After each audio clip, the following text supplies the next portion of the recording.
Assalamualaikum warahmatullahi wabarakatuh. Perkenalkan, ananda kami Naila Aninita Fairahasya.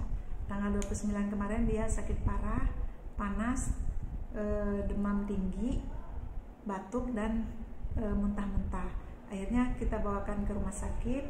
Di sana setelah diobservasi, dites darahnya juga, dan hasilnya itu sangat tinggi gitu ya, leukositnya itu sangat tinggi sampai 34,2.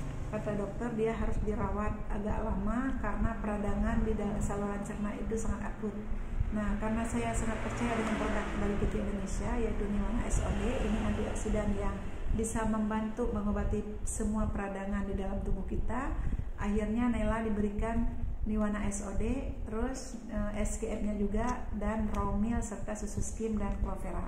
Alhamdulillah dalam 2 hari hasilnya sangat signifikan, dia langsung sembuh total, panasnya hilang, peradangannya juga membaik. Dan hari ketiga dia dites lagi, hasil labnya leukositnya itu di angka 10,2.